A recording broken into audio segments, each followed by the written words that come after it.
ప్రభు అయిన యేసుక్రీస్తు నామములో క్రీస్తునందు ప్రియ సహోదరి సోదరులారా, బాగున్నారా? లోహిత్ క్రిస్టియన్ ఛానల్ నుండి మీకు శుభములు తెలుపుతున్నా. ఈ దినం సందేశం అపోస్తలుడైన పౌలు చెప్పాడు ఇలాగా, ఏమనంటే, సహోదరులారా, ఈ సంగతి మీకు తెలియకుండా నాకు ఇష్టం లేదు అని చెప్పాడు అన్నమాట. ఎందుకని చెప్పాడు, ఎక్కడ చెప్పాడు? ఈ దినం అదే చూడబోతున్నా. ఆ సంగతి ఏంటిది? అపోస్తలుడైన పౌలు చెప్తున్న సంగతి ఏంటిది? మీకు తెలియకుండా నాకు ఇష్టం లేదు. ఖచ్చితంగా మీరు తెలుసుకోవాల్సిందే.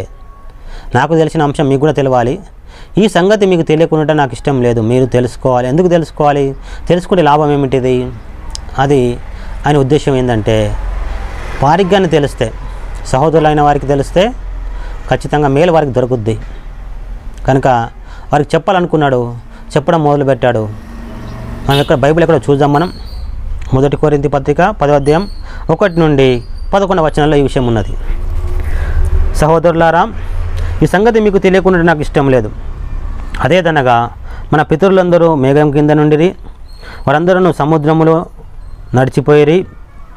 అందరూ మోసను బట్టి మేఘంలోను సముద్రంలోను బాప్తిస్మం పొందిరి. అందరూ ఆత్మ సంబంధం ఒకే ఆహారం భుజించిరి. అందరూ ఆత్మ సంబంధం ఒకే పానీయమును పానము చేసిరి. ఎలయనగా తమ్మును వెంబడించిన ఆత్మ సంబంధమైన బండలోనిది తాగిరి. ఆ బండ క్రీస్తే. అయితే వారిలో ఎక్కువ మంది దేవుని దృష్టిలో ఉండకపోయిరి కనుక అరణ్యంలో సంహరింపబడిరి. వారు ఆశించిన ప్రకారము మనం చెడ్డవాటిని ఆశింపకున్నట్లు ఈ సంగతులు మనకు దృష్టాంతంగా ఉన్నవి. జనులు తినుటకు త్రాగుటకు కూర్చుండి ఆడుటకు లేచి అని వ్రాయబడినట్లు వారిలో కొందరి వలె మీరు విగ్రహారాధకులై ఉండకూడదు. మరియు వారి వలె మనం వ్యభిచరింపక ఉందము. వాళ్ళ కొందరు వ్యభిచరించినందున ఒక్క దినంలోనే 23,000 మంది కూలిరి. మనము ప్రభువును శోధింపక ఉందము. వాళ్ళ కొందరు శోధించి సర్పముల వలన నశించిరి. మీరు సనగకూడి. వాళ్ళ కొందరు సనిగి సంహారకుని చేత నశించిరి. ఈ సంగతులు దృష్టాంతం వారికి సంభవించి యుగాంతమున మనకు బుద్ధి కలుగుటకై వ్రాయబడను. ఈ దినం ఈ అంశంలో చూస్తున్నాం. మనం తెలుసుకోవాల్సిన సంగతి పౌలు అంటున్నాడు, మీకు సంగతి తెలపాలనుకుంటున్నాను. అది నాకు అంటే మీకు తెలియకుండా ఉండు నాకు ఇష్టం లేదు, మీరు కూడా తెలుసుకోవాలని చెప్తున్నాడు. ఇక్కడ ఏం రాసి ఉందంటే, అయితే వారిలో ఎక్కువ మంది దేవునికి ఇష్టలుగా ఉండకపోయిరి. మనం తెలుసుకోవాల్సిన విషయం ఏంటంటే, మనం దేవునికి ఇష్టం ఉండాలి, కానీ మనకు ఆ సంగతి తెలియదు అని చెప్తుంది బైబిల్. అంటే పౌలు అన్నాడు, మీరు దేవునికి ఇష్టంగా ఉండడం ఇష్టపడట్లేదు, దేవునికి ఇష్టంగా ఉండాలి మీరు. అయితే ఆ ప్రజలు, ఇశ్రాయేల్ ప్రజలు, వాళ్ళు ఎటువంటి వాళ్ళు అంటే వాళ్ళు సముద్రంలో, మన పితరులందరూ మేఘం కింద ఉన్నారు, సముద్రం నడిచిపోయారు. అందరూ మోషను బట్టి మేఘంలో సముద్రంలో బాప్తిస్మం పొందారు. వాళ్ళు ఆత్మసమయం ఒకే ఆహారం భుజించారు. అందరూ ఆత్మసమయం ఒకే పానీయమును పానం చేసిరి. ఎలా అనగా తమను వెంబడించిన ఆత్మ సంబంధమైన బండలోనిది తాగిరి. వాళ్ళు బండలో తాగారు, మేఘం కింద ఉన్నారు, సముద్రం నడిచిపోయారు. అటువంటి ప్రజలు ఎక్కువ మంది దేవునికి ఇష్టం లేరంట. అంటే అన్ని పనులు చేసి కూడా అంటే మన పద్ధతులు చెప్పాలంటే, చర్చికి వెళ్తున్నారు, బాప్తిస్మం తీసుకున్నారు, బలలో పాల్గొంటున్నారు, సంఘ సహవాసంలో ఉంటూ ఉన్నారు. అయినా మనలో చాలామంది దేవునికి ఇష్టలుగా ఉండలేకపోతున్నారంట. ఇక్కడ మనం నేర్చుకోవాల్సింది, దేవునికి ఇష్టలుగా చర్చికి వస్తున్నారు, క్రమంగా వాక్యం వింటున్నారు, బలలో పాల్గొంటున్నారు, ఎవరింట్లో ప్రార్థన వెళ్తారన్నమాట. కానీ దేవునికి ఇష్టలుగా ఉండలేకపోతున్నారు. ఈ విషయమే మనకు తెలియాలి అని పౌలు అంటున్నమాట. వారు అన్నీ చేశారు సరిగానే, కానీ దేవునికి ఇష్టంలో బ్రతకలేదు అని చెప్తున్నాడు ఇక్కడ ఆయన. మనం ఇక్కడ చూద్దాం. ఇక్కడ వాళ్ళ కొందరు దేవుని 5వ వచనం, అయితే వారిలో ఎక్కువ మంది దేవునికి ఇష్టంగా ఉండకపోయారు కనుక అరణ్యంలో సంహరింపబడిరి. దేవునికి ఇష్టం లేకపోయినందువలన దేవుడు వారిని చంపేశాడని బైబిల్లో రాసి ఉంది. దేవుడు వారిని చంపేశాడు. కానీ మనం కూడా దేవునికి ఇష్టం లేకపోతే మన దేవుడు చంపేస్తాడు. చాలామంది చనిపోతుంటారు. వాళ్ళైతే చాలా మంచోడు, పైకి బాగానే ఉన్నారు, పైకి చర్చికి వస్తున్నారు, అన్ని ప్రార్థన గుడికలు కనబడతారు, కానీ దేవునికి ఇష్టలుగా ఉండనందువలన చావు మన అయితే కూడా వస్తుంది. మన అయితే కూడా చావు వస్తుంది. చాలా మంచోడు ఎందుకు చచ్చిపోయిందంటే ఇదే. అందుకే మీరు ఇక్కడ రాసింది ఏంటంటే, వారు ఆశించిన ప్రకారం మనం చెడ్డవాటిని ఆశించకున్నట్లు ఈ సంగతులు మనకు దృష్టాంతంగా ఉన్నవి. అంటే వారు చెడ్డవాటిని ఆశించినట్టు మనం కూడా చెడ్డవాటిని ఆశించకున్నట్లుగా మనకు ఇవి దృష్టాంతంగా ఉన్నాయి. అంటే మనం కూడా దేవునికి ఇష్టంగా ఉండాలి, ఉండలేకపోతే మనం కూడా అర్ధాయుష్లో చనిపోతాం. అలా ఉండకూడదు అని పౌలు చెప్తున్నాడు. ఈ సంగతి మీకు తెలియకుండా నాకు ఇష్టము లేదు. ఏమిటి ఆ సంగతి అంటే, ఇశ్రాయేలులందరూ మేఘం కింద నడిచిపోయారు, సముద్రంలో ఉన్నారు, ఆత్మ సంబంధమైన బండలోని తాగారు, ఒకే ఆహారం భోజించారు. అన్నీ బాగానే చేశారు, బాగానే ఉన్నాయి, కానీ వాళ్ళు చెడ్డవాటిని ఆశించారని చెప్తుంది. చెడ్డవాటిని ఆశించారు కనుక మనం అట్లా ఆశించకూడదు. ఆశిస్తే మనము దేవునికి ఆయుష్యులుగా ఉంటాము, దేవునికి ఇష్టలుగా ఉండము, మనం కూడా చంపబడతాము. 7వ వచనం, జనులు తినుటకు త్రాగుట కూర్చుండి ఆడుటకు లేచిరని వ్రాయి ఉన్నట్లు వాళ్ళ కొందరి వాళ్ళ మీరు విగ్రహారాధకులై ఉండకూడదు. దేవునికి ఇష్టమైన ఆ విగ్రహాల కిందికి వస్తాయి. దేవునికి నచ్చని ప్రియాలన్నీ కూడా, దేవుని కంటే ఎక్కువ దేని మనం ప్రేమిస్తే అది విగ్రహం కింద లెక్క. కనుక వాళ్ళు తినుటకు కూర్చున్నారంట, తాగుటకు లేచిరంట. అంటే తినుటకు తాగుటకు కూర్చుని ఆడుటకు లేచారు. అది దేవునికి ఇష్టం లేని పని అనమాట. తినడం, తాగడం అంటే ఇష్టం వచ్చినట్టుగా చేయడం దేవుని వాక్య ప్రకారం మనం చేయాల్సి ఉంది. మరియు వారి వల్ల మనము వ్యభిచారంగా ఉందాము. వాళ్ళ కొందరు వ్యభిచరించి నందున ఒక్క దినమందే 23,000 మంది కూలిరి. మనం ప్రభువును శోధింపక ఉందాము. వారిలో కొందరు శోధించి సర్పములను నశించిరి. మీరు సనగకూడి వారిలో కొందరు సనిగి సంహారకుని చేత నశించిరి. సనగకూడదు, దేవుని మీద ఎటువంటి స్థితిగతులు ఉన్నా సనగకూడదు. వారిలో కొందరు శోధించారు దేవుని, మనం శోధించకూడదు.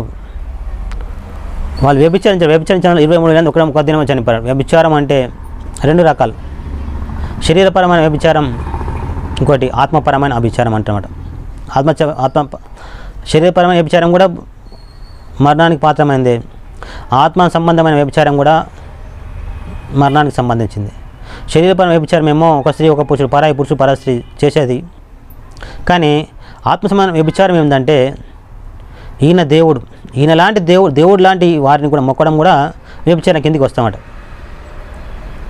బైబిల్ ఆయన చెప్పాడు, దేవుడు నేను తప్ప ఇంకో దేవుడు నీకు ఉండకూడదు, ఇంకో దేవుని పేరు నువ్వు ఎత్తకూడదు, వేరే పేరు కూడా ఎత్తకూడదు, వేరే దేవుని మొక్కకూడదు, నేను తప్ప ఇంకో దేవుడు నీకు ఉండకూడదు, వేరే దేవుని పేరు కూడా ఉచ్చరించడమే పాపం కిందికి వస్తాడు. ఉట్టి పేరు ఉచ్చరిస్తే పాపం వస్తుంది. అయితే ఆ పేరు ఉచ్చరించి ఆ దేవుణ్ణి కూడా మొక్కి ఈయన యేసుప్రభు ఆయన ఇద్దరు సమానం, ఇద్దరు ఒకటే అంటే ఇక ఘోరమైన పాపం కిందకి వస్తామట. అంటే వ్యభిచరింపక ఉందాము అని నాకు చెప్పబడింది.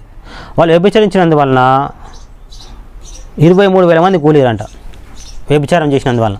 అది శరీర సంబంధమైంది. కానీ మనం ఆత్మ సంబంధం వ్యభిచారం చేస్తుంటే, ఆత్మ అంటే చర్చికి వస్తూ వేరే దేవుని కూడా మొక్కుతూ ఉంటే అది సేమ్ వ్యభిచారంతోనే సమానం. కనుక అటువంటి వాళ్ళు కూడా బ్రతకడానికి లేదన్నమాట. అంటే అటు యేసు ప్రభువును ఇటు ఇతర దేవుళ్ళని మొక్కుతూ విశ్వాసులుగా పేరు పొందుకుంటే ఏదో ఒక రోజు నీ సావు ఖచ్చితంగా వస్తుంది. అది తప్పించుకోవాలంటే మారేయాలి. అయితే అటనే ఉండాలి, ఇటే ఉండాలి. యేసు ప్రభువునైనా వదిలిపెట్టాలి, లేకుంటే ఇతర దేవుళ్ళైనా వదిలిపెట్టాలి. మేము ఇద్దరు దేవుళ్ళని మొక్కుతాం, అందరినీ మొక్కుతాం, అంతా ఒకటే. ఈయన కూడా ఒకటే, ఈయన కూడా అలాగా ఉన్నాడు, ఆయన కూడా ఇలాగా ఉన్నాడంటే బైబిల్ ఒప్పుకోవట్లేదు. ఈయన అంటున్నాడు నేను పరిశుద్ధుడను. నేను పరిశుద్ధుడను అంటే ఇతరులు పరిశుద్ధులు కాదు అని అర్థం. ఇతర దేవుళ్ళని పడవారు పరిశుద్ధులు కాదు. ఈయన ఎంత స్పష్టంగా నేను పరిశుద్ధుడను కనుక మీరు కూడా పరిశుద్ధులై నన్ను మొక్కే మీరు కూడా పరిశుద్ధులై ఉండుడి అని చెప్పబడుతుంది. 11వ వచనంలో ఈ సంగతులు దృష్టాంతంగా వారికి సంభవించి యుగాంతమందున మనకు బుద్ధి కలుగుటకై వ్రాయబడెను. ఇంతవరకు మనం విన్న సంగతులన్నీ ఇశ్రాయేలుకు జరిగిన సంగతి అంతా వాళ్ళు చెప్తే వినందువల్ల జరిగినాయంట. అయితే అవి ఎందుకు బైబిల్లో రాసి ఉన్నాయంటే మనం బుద్ధి తెచ్చుకోవడం అని, అంటే చదివేసి బుద్ధి తెచ్చుకోవాలని. కానీ వాళ్ళ లెక్క మనం కూడా చెడ్డ పనులు చేయడానికి కాదు. వాళ్ళు చెడ్డ పనులు చేశారు. వాళ్ళు అందరి దేవుళ్ళని మొక్కారు.